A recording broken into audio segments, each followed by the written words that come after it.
All right, and welcome, welcome. Oh, my music doesn't want to stop. It's a nice little vibe there. All right, hello everyone, and welcome to another Science Friday live stream. My name is Sandy, and I'm the Science Friday Education Program Manager and Book Club Captain. Thank you so very much for joining us today. Speaking of which, I'm joining you from Northwest New Jersey. I would love to know where you are joining us from. So why don't you just take a second and let us know where you're joining us from, what your name is. Make sure that you are logged in to your YouTube account so that we can see your questions and so that you can join in the chat. You will find those features either to the right side or below this video. But yeah, drop a comment in there. Let us know where you're coming in from. If you don't know us, we like to say that Science Friday is your one-stop shop for all things science news. We're well known for our weekly science radio show, broadcast every week on, yeah, you got it, Fridays at 2 p.m. Eastern. You can listen to us live every week on your local radio station or by visiting us at sciencefriday.com and just clicking on that listen banner at the top of our page. But of course, we're so much more. When you visit our page, you'll see a variety of articles, educational activities, and community experiences, just like this one, for everyone that loves science. And we hope that's everyone. But today, we are talking about this month's book club pick, Unmasking AI, by Dr. Joy Buolamwini. In this memoir, Dr. Joy lifts the veil on algorithms that influence our world, as well as the biases baked into the software we use every day. But this book goes so much further than just highlighting the problems. It goes into what we can do to fix the problem and how we can improve technology and build algorithmic justice in our world. We'll dig into all of that very, very soon. Don't forget that you can keep this conversation going after the live stream in our book club online community space hosted on Mighty Networks. So make sure that you join that space to keep this conversation alive there. Before we get started, I have a couple of reminders for you. Science Friday is committed to providing a welcoming and harassment-free environment for all of our members of all ethnicities, ages, genders, gender identities, sexual orientations, physical abilities, national origins, beliefs, or any other dimension of diversity. We've created a code of conduct that can help us create a safe and positive community experience for you all, which you can read on the community space that I just mentioned. And since we believe in providing clear expectations as a necessary part of building a community, let's go over some of the basics. Be supportive and respectful when speaking with one another or asking questions in the chat. Share generously and listen closely. You can add thoughts or ideas anytime throughout our conversation in the chat, even if they aren't strictly questions for the guest. We want to hear what you're thinking. And we're going to do our best to try to stay on topic. There are so many things to discuss about this month's book club pick, but we can talk about AI, technology in general, and all the different ways that that intersects with our lives. And we do reserve the right to ban anyone who engages in demeaning, discriminatory, or harassing behavior today. All right, thank you so much for sticking with me. I really appreciate it. Now it is time to welcome our very special guest for today's live stream. Please join me in posting your favorite emoji of choice in the chat to welcome her. Dr. Joy Buolamwini is the founder of the Algorithmic Justice League, an AI researcher and an artist. She's the best-selling author of Unmasking AI, My Mission to Protect What is Human in the World of Machines. She advises world leaders on preventing AI harm. Her MIT research on facial recognition technologies transformed the field of AI auditing. As the poet of code, she creates art to illuminate the societal impact of AI. Her writing and work have been featured, and this is a long list, in publications including Time Magazine, The New York Times, Harvard Business Review, The Atlantic, and Rolling Stone. Dr. Joy is the protagonist of the Emmy-nominated documentary Coded Bias. She's a Rhodes Scholar, a Fulbright Fellow, and recipient of the Technological Innovation Award from the Martin Luther King Jr. Center. Fortune magazine named her as the conscience of AI revolution. Dr. Joy earned her PhD from MIT and was awarded honorary degrees from Knox College and Dartmouth. Dr. Joy, That is an impressive resume. Thank you so much for being here. Thank you so much for having me. I am very much looking forward to this book club discussion. I love science, I love book clubs, so this is all a fun time. That's so great. As a reminder to all of you in our audience, we want your questions. At any time during this event, if you have a question or a comment for our guest, just put it right in that chat, and we will try to get to as many questions today as possible. But before we do that, Dr. Joy, I know that you have prepared a reading for us, and I'm very excited to hear this in your voice. So if you could, and those of you that have your books, feel free to open up to the very beginning. Dr. Joy, take it away. Yes, so if you have your books, I am reading from part 1, so just after the intro. With safety in sight and security calling, would you turn back for the forgotten ones? Would you risk your comfort or diminish your power to reach out to those left in the shadows?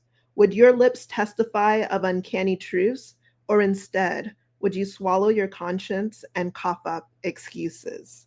I diverted my eyes because I was afraid that I would see myself in the shadows. And yes, she was there. Her name was potential. Her crime was hope. She lived in a city that promised equality, yet did not know the meaning of equity. Prestige and privilege masquerade as merit, though much of what is achieved is a function of what we inherit. And so that's the poem I used to open the story. And for those who are into math, right, I'm literally talking about a function, right, an equation, and that equation basically acknowledging that so much of our lives are determined by variables we don't control. And I was very fortunate to have 2 great variables as parents. And so that's where I open up with chapter 1, Daughter of Art and Science, because I want you to see how my being a poet of code is influenced by that function I inherited. Daughter of Art and Science. I am the daughter of art and science. My mother, Frima the Akan, is the first artist I knew. As a child, I sat next to her as she filled canvas after canvas with powerful colors and made creative ideas reality. Art supplies littered our garage, mixed among drawing books, portfolios, artificial fruits, and flowers. My mother explored human conditions of the heart. Her work, she told me, was aimed at moving people to experience healing, to glimpse the divine, and to be enraptured and swept into another place of awareness. I would observe her, deep in focus, considering the next stroke to apply to an evolving piece of art. Her experiments and works in progress were a constant presence for me. Seeing her sculpt, paint, draw, and etch out art was a delight to my senses. Her 4-foot paintings towered over me, and the smells of charcoal and turpentine tantalized my nose. Our world was an open invitation for me to try my hand at creative expression. I soon had sketchbooks filled with whatever had caught my interest. Ramps, skateboards, Mustangs, animated characters, guitars, amplifiers, so forth. My mother's voice of encouragement, a constant echo, gave me the audacity to explore my capacities and my curiosity. But artistic experiments were not the only ones that peppered my childhood. My father, Dr. John Buolamwini, is the first scientist I knew. He worked on topics that would take me time to learn how to pronounce: medicinal chemistry, pharmaceutical sciences, and computer-aided drug discovery using neural nets. Trips to his lab were fun and full of many things not to touch, which I often learned the hard way. Chalk is not for eating. Dry ice burns. Walking to his office, I would see hallways filled with scientific posters as he waved to colleagues and students. And then, if I was lucky, while he worked on the latest grant, research paper, or other desk work, I got to play on one of the computers. When he walked to the freezer in his lab, I trailed him like a shadow.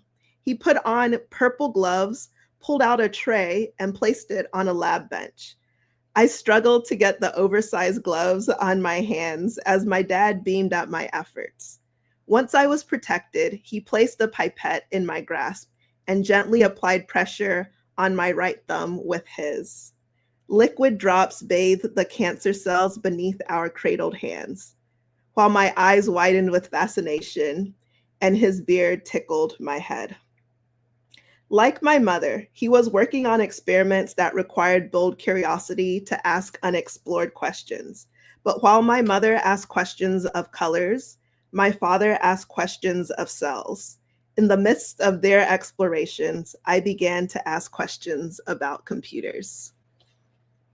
Wow. Wow. I love the way that you frame right from the beginning, kind of the way that art and science played such a huge role in your life. And I love that you include your poetry in the book.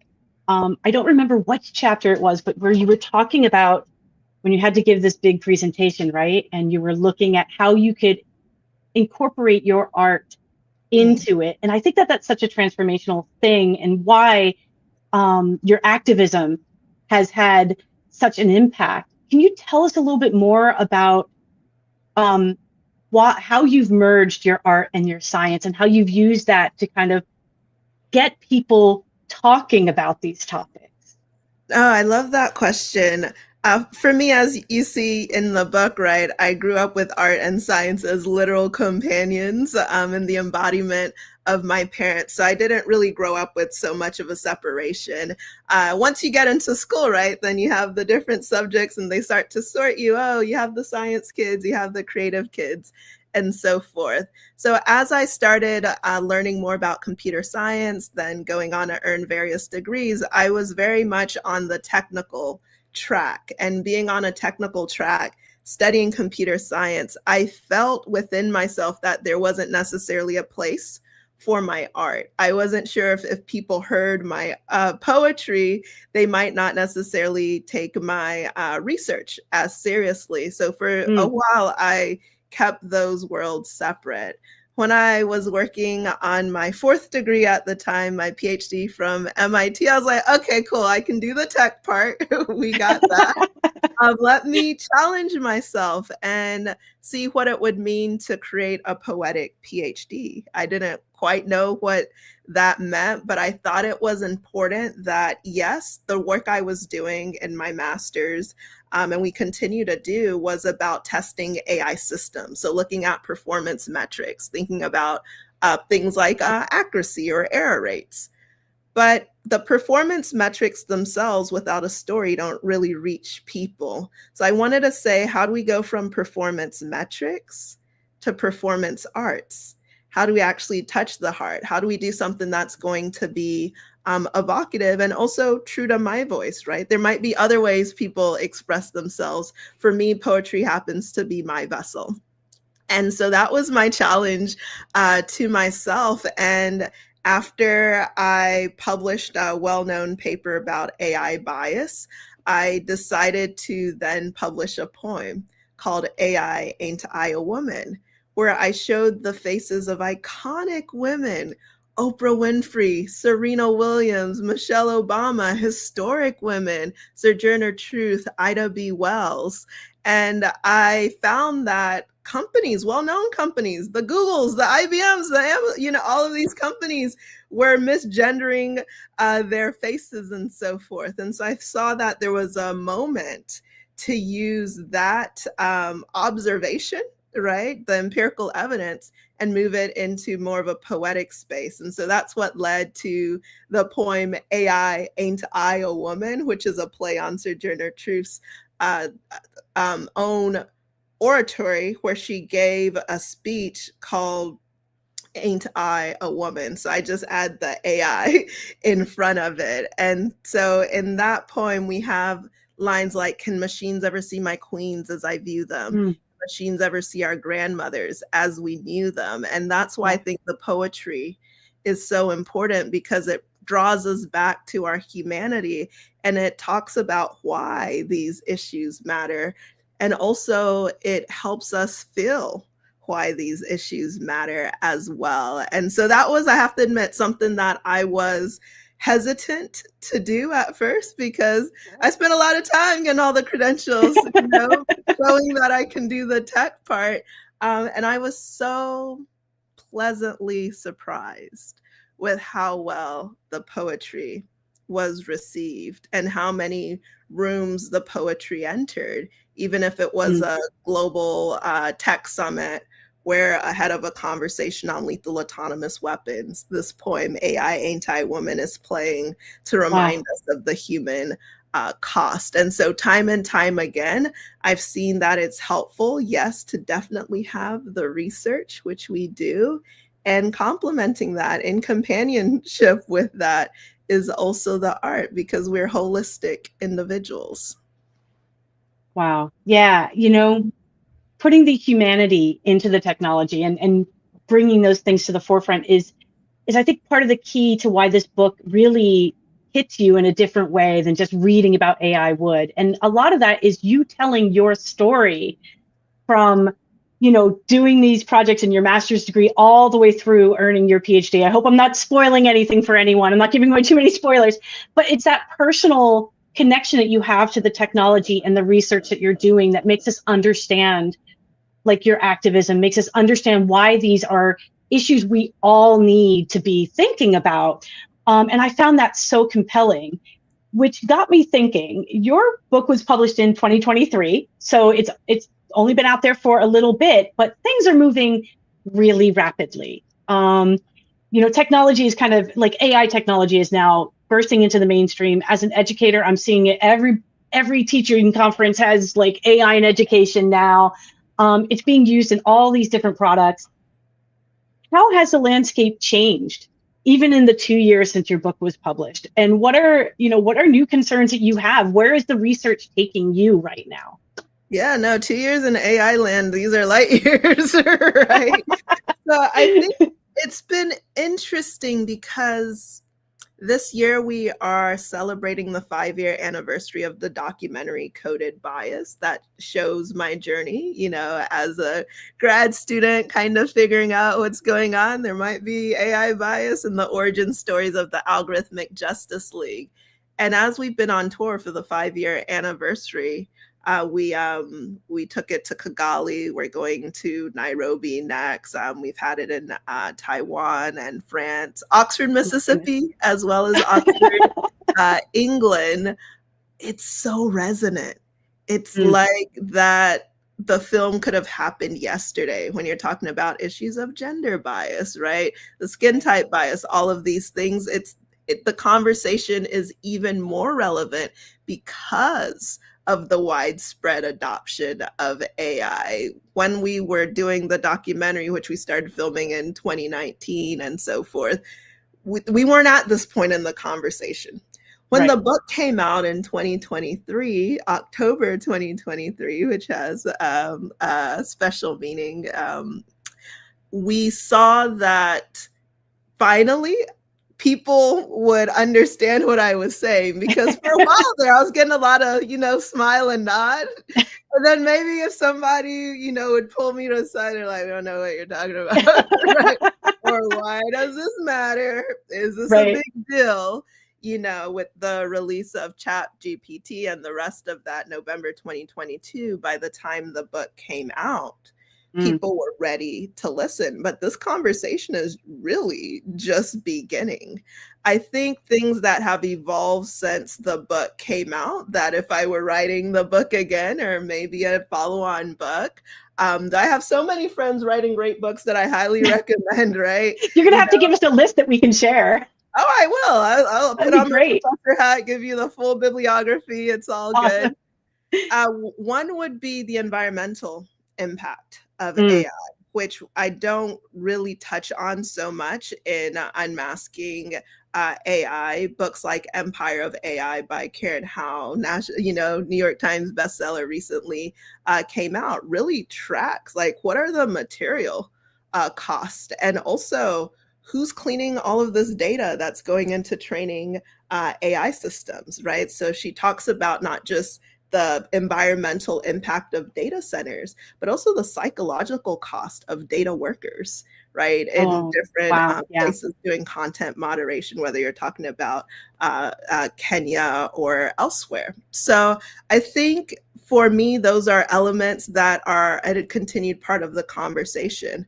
Another piece that has evolved, that is an ongoing part of the conversation, I touch on it just briefly in Unmasking AI, is this rise of generative AI systems and Right. what it means when your likeness can be transformed into saying things you've never said, depicting you in maybe objectifying, demeaning ways you don't agree to. So, if anything, I feel examples that you've seen of maybe deep fakes of celebrities from Tom Hanks to Taylor Swift, right? It underscores this message, which has always been true but continues to rise even more, that no one is immune to being harmed by AI systems. This isn't an other people problem, right? We Mm. all have something at stake.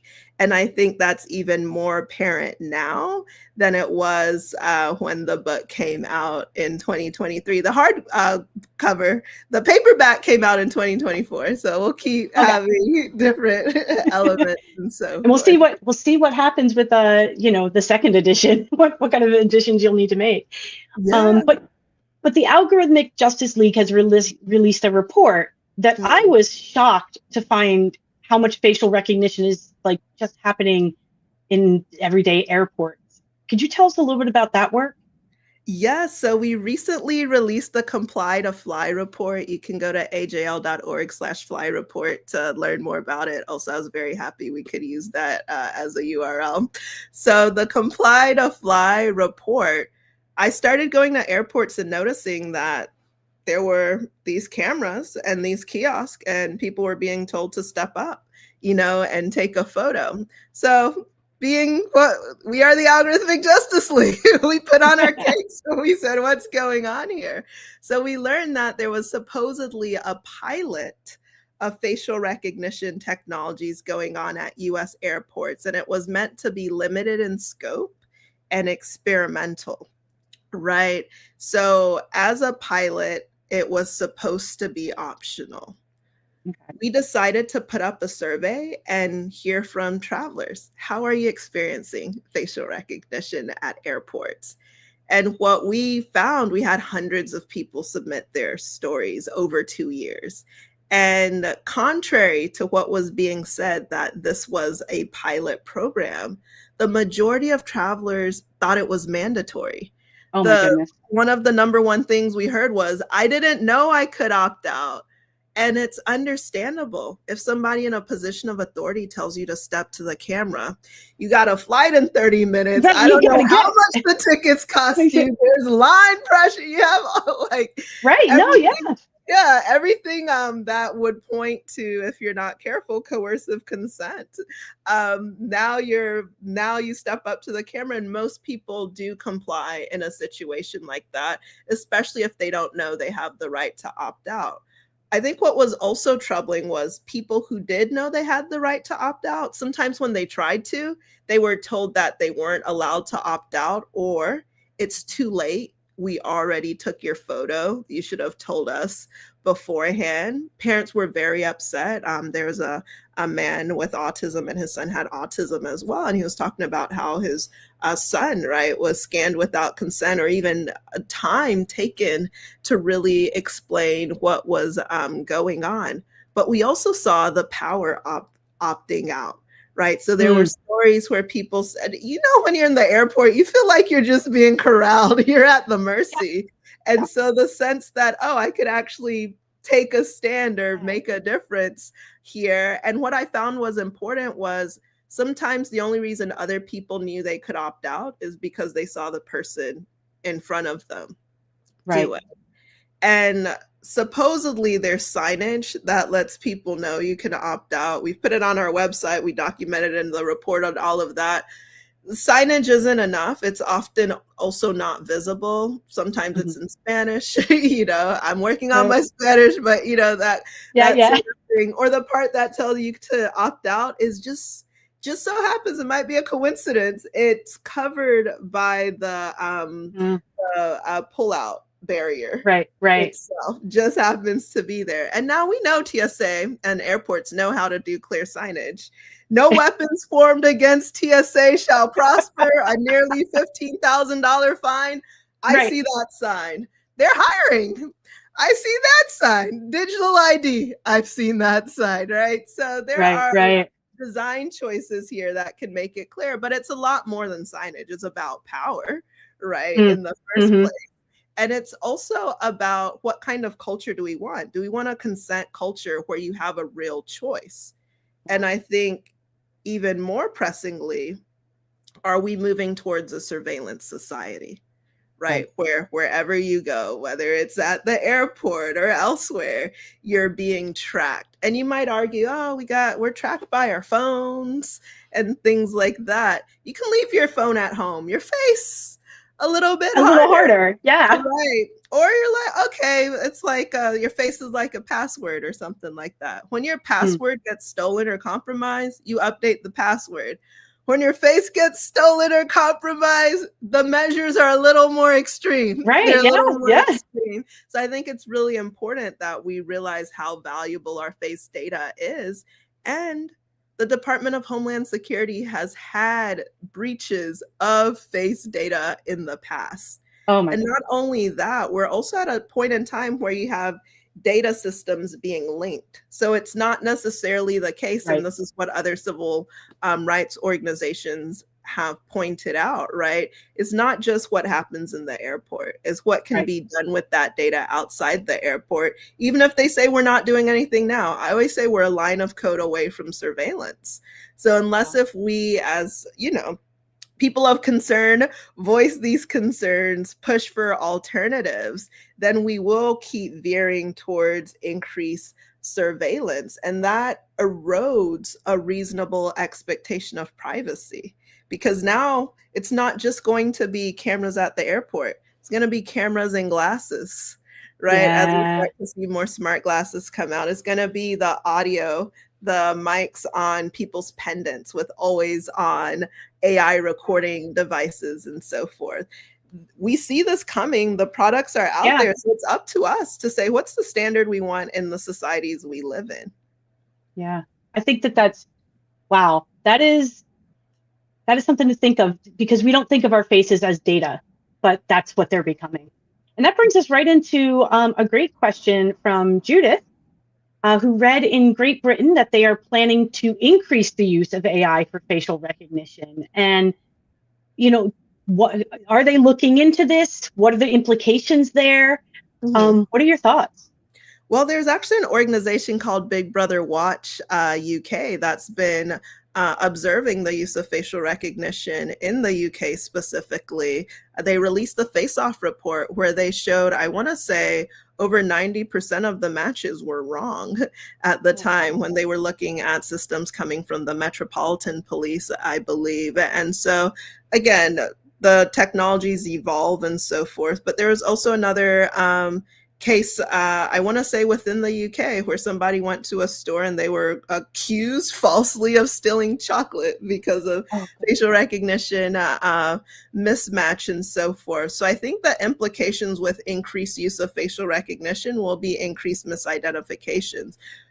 Across the pond here in the United States, right, we've had stories of people like Robert Williams, Portia Woodruff, 8 months pregnant, falsely arrested due to AI-fueled facial recognition mismatches. So these aren't even hypothetical, oh, it could go wrong. It has gone wrong. And so I do think there is ongoing campaigns within Great Britain, but of course, more needs to be done for sure. And generally, we get pushback, right? And we get resistance when people raise their voices. So within the United States, for example, San Francisco was the first to ban facial recognition. You had dozens of cities across the country as well. ban it, police use of facial recognition, as some of this research was coming out from the Algorithmic Justice League, and there was advocacy from many other organizations like Fight for the Future, ACLU, and so forth. So I've seen it matters when we raise our voices, when we resist, when we say this is not okay. I think we're going to need to continue to do that with many AI systems. One that's really top of mind right now is AI chatbots, right, that have been implicated in the suicides of children, and these were preventable, right? It's not a situation that we want. Even in the book, in the intro of the book, I talk about a Belgian man who took his life, and his widow attributes that to these interactions he was having with a chatbot. So this was in 2023, written that if we don't do anything, there may be more deaths. There have been more deaths, and there will continue to be more if we don't actually push back. But I also think part of it is people understanding the stakes, because sometimes it can feel like innocent fun, or you're just around, right? If you're not necessarily aware of what can go wrong and to what extreme. So ideally, it shouldn't have to take people literally losing their lives or the lives of their children, 14 years old, 16 years old, so I do think we have to set a much higher standard for society. We can absolutely have innovative technology with safeguards. We have cars, they get us around. We have seat belts, right? We have traffic laws. We have traffic lights. We know that it's possible to bring forth innovation that's beneficial to society while acknowledging what can be harmful and putting in a safeguard. So I do think more of that is necessary. And as people see the stakes, it also increases the political will to push back. Yeah. Kind of turning this on its head, Phil has an interesting question here. If it were feasible to have reasonably accurate facial ID with permission, how would you envision a morally acceptable use for that technology? Is there a morally acceptable use? Yes, it's such a great question. I address it in the book a little bit. There's a chapter called Cost of Inclusion and Cost of Exclusion, where you go through some of these perspectives. So let's say you had perfectly accurate facial recognition. No one was ever misidentified, right? So in that case, you're not getting a situation where someone like Portia Woodruff, 8 months pregnant, is misidentified as doing a carjacking. But accurate systems can be abused. And that was a big learning journey for me as a student, because I come from a technical background. So I'm like, okay, data sets are biased, accuracy is low. It's a technical problem. Let's bring in technical solutions, more inclusive data sets, better approaches, more accurate algorithms. We're good to go. Hold up. Now imagine that facial recognition technology, as accurate as it is, on a drone with a gun, and the target is your mother, your father, your brother, or maybe you. So it's not just a question about how accurate these systems are.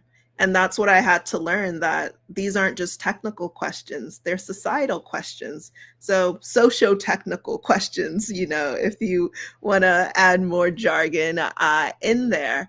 And I do think use case really matters. I mean, the way I started experimenting with these projects and these technologies, my use case was art. I was doing an art exhibition that could put a lion on my face through a mirror with silvered glass. I was at the MIT Media Lab. We do these sorts of explorations, right?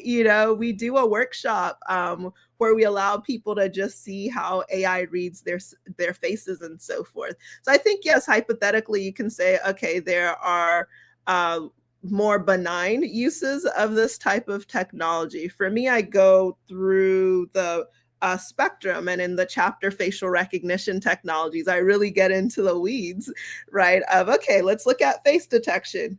Why does face detection matter or not matter? So in the case of cost of inclusion, maybe we expand it from face detection to pedestrian detection. I'm a self-driving car. You want the cars to see the people. Right. Right. There's a cost of exclusion that is clearly harmful in that situation.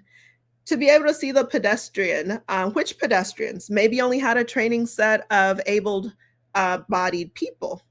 Right. So now, so you really have to get into the use cases themselves. And I sometimes think that the conversation around accuracy can sidestep conversations around what kind of society we want to have in the first place. And so it's more than a technical question. So when you ask, are there use cases in which facial recognition can be moral? The ones that I've seen people bring up time and time again is, oh, maybe we can use facial recognition to find missing people, right? Or identity checks and so forth. And then in practice is like, which missing kids? Like, will the dark skinned kids be excluded? Yeah. Will it even be accurate in the first place? And is this actually the right tool? Is it fit for purpose? Because sometimes maybe an ID check or fingerprint, right, would have been fine for that use case. And now you're using something as sensitive as your face data, which, unlike a fingerprint is generally known as a cooperative biometric. That means you gotta give the print, do the deal, you're cooperating somehow, or maybe you're being forced, right? Face, in the book, I talk about mannequins with cameras in the eyes. This is not cooperative. This is what I'm talking about, the smart glasses that are coming out. They're gonna have cameras you don't see capturing you, analyzing your face. So my point with all of this is the conversation for me started with looking at accuracy and error rates. And I soon realized, whoa, I have some of the largest companies in the world asking me to help them improve their technology. But I felt conflicted and I didn't pursue those invitations because my thought was, well, what if this technology is abused? So for example, IBM is one of the companies we audited, alongside Amazon, Microsoft, so forth. And I remember that there was an investigation showing that they were using facial recognition technologies for profiling, right? So seeing somebody had facial hair and different elements, right, that can be used to profile an individual. So I was doing the thought process in my mind, right? Like, oh, okay, if I work towards making these systems more accurate, there's nothing that stops these systems from being abused. And this was helpful for me to think through coming from a technical background, because for a while I was like, tech's where it's at. We're doing the cool stuff. We're innovative. And I was like, oh, laws do matter. Policy matter. Just because you can doesn't mean you should. Where do we how do you put any kind of rails against this, and will people break rules? Will some people not comply? That's the case with all law, right? But we put in what the societal guidelines are. And so to get to that question, I don't think it's as simple as, okay, if the technology is accurate or more accurate than it's been in the past, then that is enough. At the base, we shouldn't be using it when we have recorded bias, which we do. Right. We have that, so we could all agree there, especially in 2019 when I was testifying.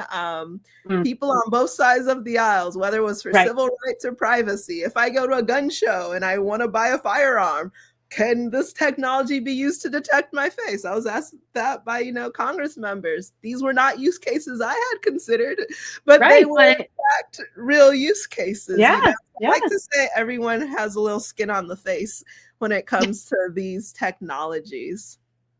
Yeah, and I think with AI being kind of the shiny thing at the moment, there's this desire to kind of build it into everything. But as you pointed out, like I hadn't thought about mannequins that would be watching me back. I mean, I don't want that. That's not what I want. Kind of continuing this discussion, this was submitted by a book club member beforehand who was not able to be here today. But they're questioning, are there any AI initiatives that are worth noting that you've seen that actually embody like a sovereign or a decolonial approach to AI, projects that are built on fundamentally reimagining these systems. Yes, I think there's a great example actually in New Zealand, and it involves automatic speech recognition, where you have a media company that they had a radio show and continue to have a radio show. So they had rich audio, over 30 years, and they realized, wait, we can actually create our own automated speech recognition system. And we can do it in a way that's sovereign, where we own the data, we get to decide how the technology is used, and we have safeguards so it's not harmful to our people. So I do think that is worth noting as an example of what sovereign data can look like in practice. I'm forever inspired by the work of Farmer Line in Ghana, and they started with an SMS system to give farmers information for better crop yields and so forth. And over time, they realized it was more effective if you used voice and people were actually talking, right, in their mother tongue. And so over time, they collected enough data where they could create a system that could deliver the information the farmers needed, right, in their mother tongue. And I think they've expanded to hundreds of languages now. So these are some examples, right, that there are other ways to do it. Yes, you have dominant AI players at the moment, but you never want monocultures, because monocultures don't actually breed innovation. And what you want is a diversity of look at nature, right? We don't just have one tree, one seed, one human. Too boring, right? And it doesn't allow for the creativity and the expressiveness as well. I think what we have to continue to remind ourselves are that the popular examples we see of AI and the dominant companies we see aren't the only way, Right. And you can be part of creating alternative ways, different visions, smaller AI systems that don't have such a huge environmental impact. When DeepSeek came out from China, I think one of the why I was happy to see that, right, is again, diversity makes a difference. We need more options, but to also say, oh, wait, maybe this brute force method we're using to create AI systems right now that is so energy hungry, doesn't have to be this way, right? And as we see that, oh, there are different ways to do it, we can then say, oh, let's look at the energy consumption here, and let's actually have standards for that, right? If we're at school and we're adopting an AI system, part of how we assess it is looking at its environmental impact, if that's something that matters, to us or to our community. Yeah, I think that's such an important point, that we do get to choose how we build this world and how we build this society. And I think we forget that sometimes. We have agency. We can do this. We can do this. It can be hard to remember that when you're told you don't, or it's positioned as, oh, only people with this kind of background or this sort of training get to be part of the AI club. And so that was one of the motivations for the Algorithmic Justice League, to say that this is a conversation for everybody, and there are different ways. Your lived experience can be expertise. There are people with technical expertise, or you have cultural expertise. There's just so much to contribute and explore, and it's everybody's game. This brings us to kind of a perfect spot with a question from Kate. And so her question is, how do we use research to decide who we can trust? Who can we trust in this moment when it comes to making choices about AI? I think trust has to be proven and trust has to be earned. Trust is relational. It's not an inherent thing, right? And so I would say trust no one when it comes to an AI system. Actually check, right? I would say one of the biggest things that we see are the promises made about an AI system and the reality of an AI system. So my first question is this AI system we're exploring fit to purpose? Does it actually deliver what it claims to deliver? This sounds so basic. Right, like it should be obvious. it should be obvious, but it's like, oh, we're going to help you do this thing with your students or something like that. And then you actually look at the outputs and you might see, oh, their hallucinations, their errors. The demo was great. The real day-to-day application might be a little bit harder. The other thing that I think is really important to look at is the policies companies have in place in their practices. So if you just kind of like with fair trade products, or coffee and so forth, and people cared to know about the supply chain of whatever products it is that they're using, or was there animal testing done on this? I do think similarly with AI systems, right? What data was used to train this? Were artists compensated? Like Anthropic, I want to say $1.3 billion settlement. I want to double check the numbers to say, oh, okay, we didn't ask for permission. They didn't admit anything because it's a settlement, but they said we will do this kind of payment, versus you'll see lawsuits with other companies as well, where some of the best of what we see from AI is taken from some of the best of humanity, but without credit, without compensation, without consent, without control. These are the 4 C's of creative rights, and there are other ways to do it. So I do think it's up to us to demand better, but how can you demand what you don't know? And so that's part of why we do the work we do with the Algorithmic Justice League, to say, hey, this is how these systems are being built right now, but there are alternative ways, So I think it's so important to have book clubs, to have discussions, and yes, to do your research. I think another important question to ask is, where is this data going? So oftentimes the price of free is your data, right? Sometimes you have no choice. Your student, your teacher, the school has adopted a system, and what might be happening is the very valuable data of your students, of yourself, are being put into AI systems that then train some other company that has no real, they can choose to do the right thing or not, right? So I think it's really important when people are adopting any AI systems to check your privacy settings, turn off memory, right? Do your chats in kind of ghost mode and so forth. Like, be really mindful about those privacy settings, particularly if your children are using these systems as well. And it's being reported. OpenAI for sure right now, they're very clear that we can submit your chats to law enforcement. So I would just assume anything you put in an AI system can become public knowledge. Wow.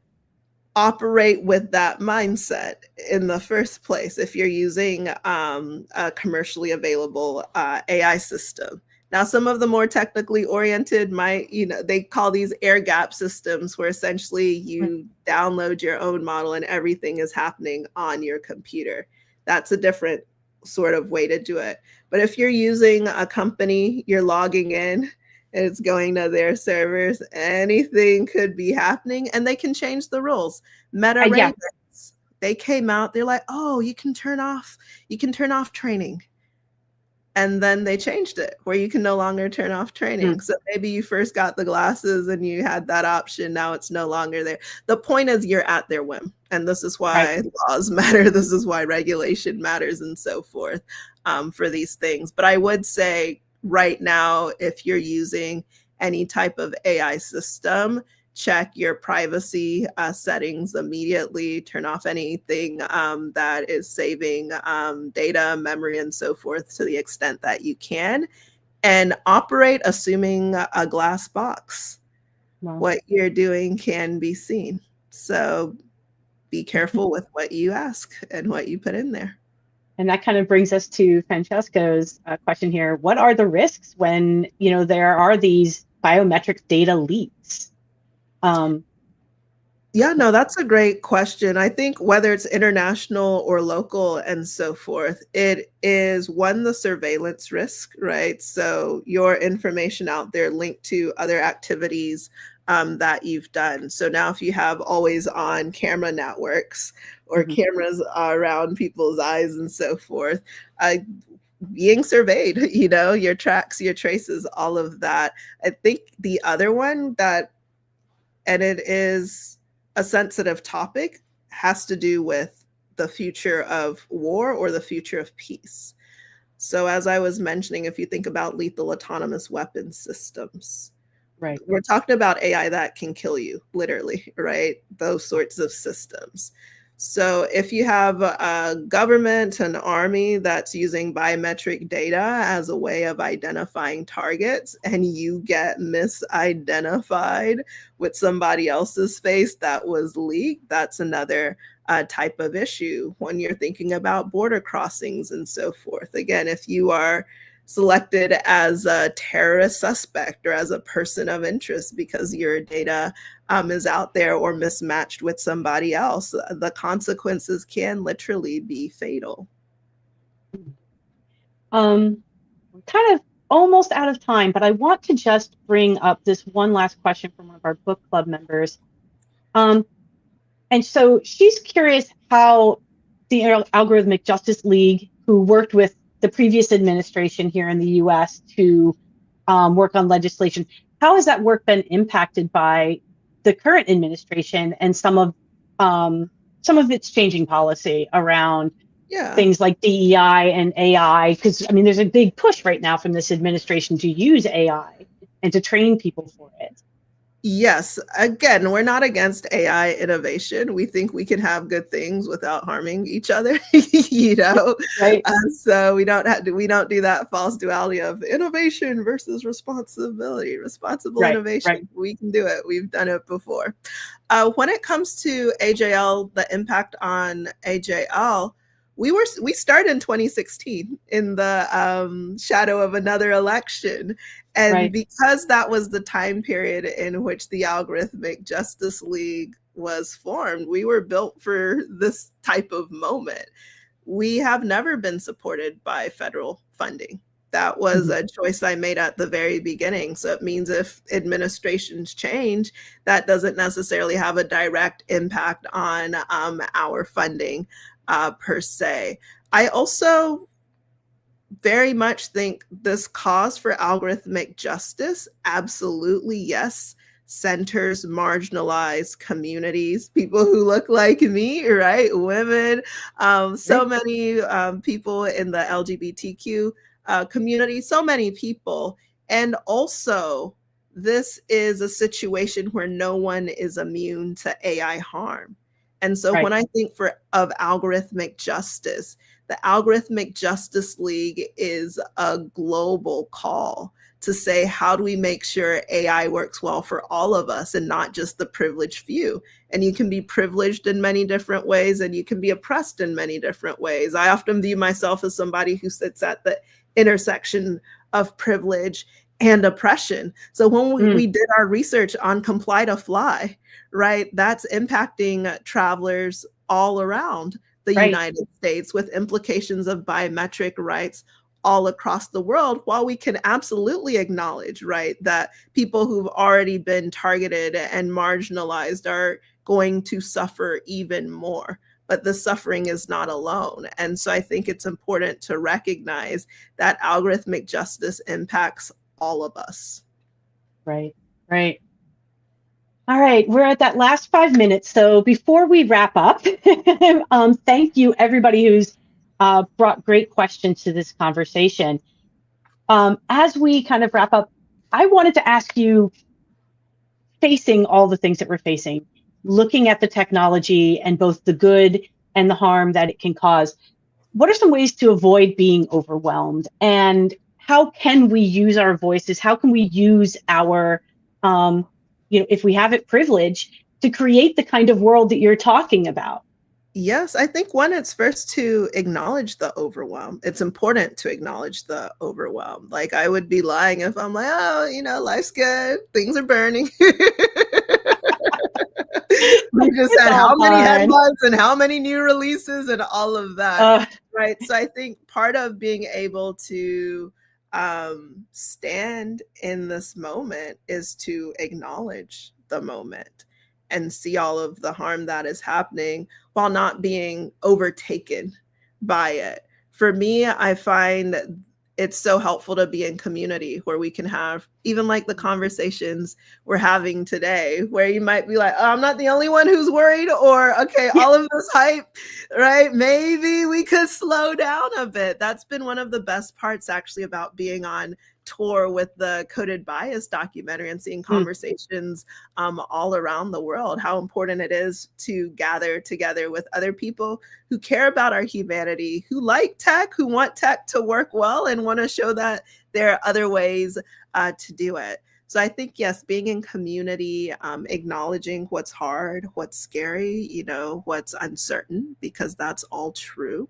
And I think the thing that I come back to, it sounds so simple, but I find it is very effective, is having the courage to share your story. I had the courage. It took me a while to find that courage. It didn't just happen. I didn't wake up like, let's go do the algorithm. Right. And that's, again, that's like so clear in the book that this was a process, like, you know? There's probably smarter people, older people, more experienced people, people who like this sort of thing, right? Not new people, you know? So I think it's important nonetheless to share your story. So sharing my story of coding in a white mask, right, as a graduate student at MIT, that is the story and the experience that led to the book Unmasking AI, to the creation of the Algorithmic Justice League, to the Emmy-nominated documentary, to real world change, to police departments not adopting facial recognition technologies. And when we do our reports and our research like Comply to Fly, that was hundreds of travelers sharing their real experiences. So we can say, this is how people are actually experiencing AI. Here's what's not working, because when we address what's not working, that's how we can get to the society we actually want, right? Critique is not anti-tech, it's pro-humanity, you know? Oh, I love that framing. I need that on a t-shirt. I love that. That's perfect. Thank you so much for sharing, I mean, your journey with us through this book, for sharing your insights about this moment. I sincerely appreciate you being here. Do you have any last thoughts, any last advice, last things to go and learn, or just last hopeful statement? Sure, maybe I end on a poem. This one. I love that. Yay. Let's see. There's so many poems in this book. I took it as my one opportunity to be a published poet. So I went all the way in. But I'll maybe share this one that I put in the epilogue, called Unstable Desire. Love it. Prompted to competition, where be the guardrails now? Threat in sight will might make right. Hallucinations taken as prophecy. Destabilized on a middling journey, to outpace, to open chase, to claim supremacy, to reign indefinitely. Haste and paste, control altering deletion. Unstable desire remains undefeated. The fate of AI still uncompleted. Responding with fear, responsible AI beware. Prophets do snare, people still dare to believe our humanity is more than neural nets and transformations of collected muses, more than data and errata, more than transactional diffusions. Are we not transcendent beings bound in transient forms? Can this power be guided with care, augmenting the light alongside economic destitution? Temporary band-aids cannot hold the wind when the task ahead is to transform the atmosphere of innovation. And that's my charge to all of us. Let's transform the atmosphere of innovation. I love that. I love that. What a great mission for all of us to come together with. Thank you so much for your time today, Dr. Joy. I have really appreciated learning from you and talking with you. Everyone, go on over to sciencefriday.com/book club. Be part of this conversation. If you haven't joined our community already, I'm going to tell you there is some really deep conversation going on around the themes in this book. There's a lot to digest, and we can do that together. So let's keep this conversation going. Dr. Joy, thank you so much for being with us today. Everyone that was here in the comments, thank you so, so much for sharing your thoughts and being vulnerable and being curious. Have a wonderful afternoon, everyone, and have a great time. I look forward to the next book. Goodbye, everyone. Where's my video?